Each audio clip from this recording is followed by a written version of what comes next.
Hi friends, బాగున్నారా? నేను బాగున్నాను. అబ్బాయి ఎవరని చూస్తున్నారా? కొడుకు అవుతాడు. ఈ అబ్బాయి పుట్టెంటికలకు ఊరు వెళ్ళినాము. అక్కడ వంటలు రెడీ చేస్తారు. మేము పోయేసరికి వంటలు చేసేటైనా మా తమ్ముడే. ఎక్కడైనా వంటలు చేయడానికి పోతాడు. వ్యవసాయం చేస్తాడు, అక్కడ వంటలు చేస్తాడు, బాగా కష్టపడతాడు పాపం. ఇక్కడైతే కూర చేస్తుండు. ఇప్పుడు మటన్ కర్రీ బాగా రాకేస్తున్నాడు, మసాలాలు వేస్తున్నాడు, ఉల్లిపాయలు వేయు అని అంటున్నాడు.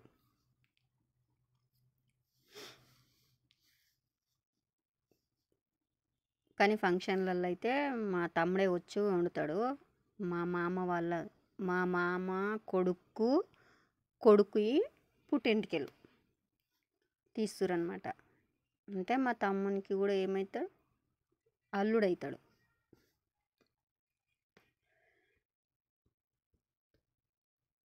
చూడండి, బయట బయట వంటలకు పోతే కూడా చేతి కింద ఒక నలుగురు ముగ్గురు ఉంటారు. అగో అట్లా మంచిగా మటన్ కడిగేసి వేస్తారు.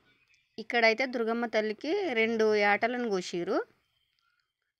2 మేకలను కోస్తే మనకి ఇక్కడ ఎంత వచ్చింది కర్రీ కూర 35 కేజీలు 40 కేజీల దాకా ఉంటుంది. 30-40 కేజీలు పట్టేటంత డేక్ష తీసుకొని వండుతున్నాడు. వంటలు చేసేటోళ్ళు ఎంతైనా వండుతారు కదా, గ్రేటు. పర్వాలేదు. మనకేమో కేజీ 2 కేజీలు వండుకోనికే బద్ధకం. అట్లాంటిది కింటాలే వండుతాడు పాపం. కానీ కర్రీ మాత్రం సూపర్ అయిందండి. తింటే ఇంకా తినాలనిపించింది. చూడండి, మా వదిన మరదన్లు నా చుట్టూ కూర్చున్నారు. ఎప్పుడొచ్చినో గుర్తుపట్టినోళ్ళే. మళ్ళా వీళ్ళ ఊరికి ఎప్పుడు పోయినంటే నేను నా పెళ్ళి కాకముందు పోయినా. అంటే 16 సంవత్సరాలు 17 సంవత్సరాలు అవుతుంది. ఇప్పుడు పోయినా. మా బమ్మర్దిగాడు ఇప్పుడు నువ్వు రాకపోతే మీకు మాకు బంధం బాసిపోయినట్టు అని చెప్పి పత్రిక ఇచ్చిపోయిండు. అందుకే పోవాల్సి వచ్చింది. ఊర్లోకి వస్తే అయితే ఊరు లోపల నన్ను ఎవ్వరు గుర్తుపట్టలేరు, నేను వాళ్ళని గుర్తుపట్టలేను. ఇట్లా శామక్క బిడ్డ అని ఒకరు చెప్పుకుంటే అవునా అవునా అని అందరు వచ్చి ఊర్లో కూడా మాట్లాడారు, ఇక్కడ ఫంక్షన్లో కూడా మాట్లాడారు. చూడండి, ఎప్పుడో ఒకసారి పోతే ఆ ఆనందమే వేరు కదా.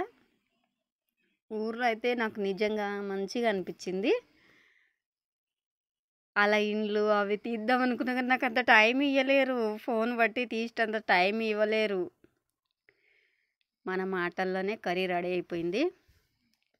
చూడండి, మటన్ తినని వాళ్ళకి చికెన్ కూడా తెప్పించారు. తినని వాళ్ళకి చికెన్ తినని వాళ్ళకి మటను. కానీ మటన్ మాత్రం సూపర్ అయిందండి నిజంగా. ఇగో మా బామ్మర్దులు, ఈ వడ్డిస్టోళ్ళు అందరు మా బామ్మర్దులే, నాకన్నా చిన్నోళ్ళు. మా మామ కొడుకు ఎంటికెళ్ళు దుర్గమ్మ తల్లి కాడ తీస్తురు, దుర్గమ్మ దేవుని కాడ తీస్తురు.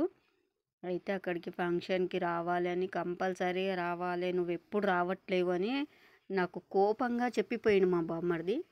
అందుకే వెళ్ళిన, లేకపోతే ఎప్పుడు పోలే వాళ్ళ ఫంక్షన్లకు వాళ్ళ పెళ్ళిళ్ళకు అస్సలు పోలే. నువ్వు ఎప్పుడు రావట్లేవని కోప్పడితే పోయినా.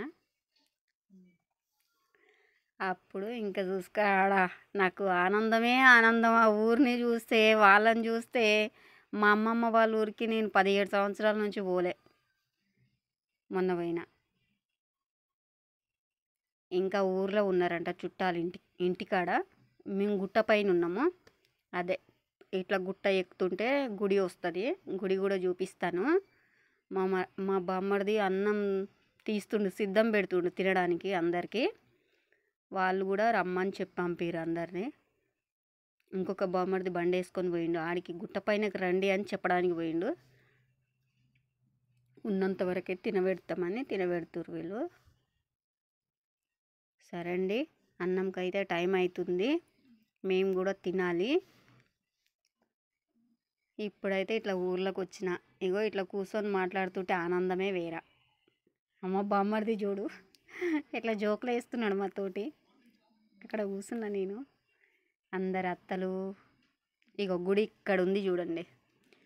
అప్పుడు పెంకుటిళ్ళతోనే చిన్న గుడి ఉండేది, అందులో అమ్మవారిని కూర్చుని పెట్టిరు. ఇప్పుడేమో ఇట్లా పెద్ద గుడి లేక కట్టిరు.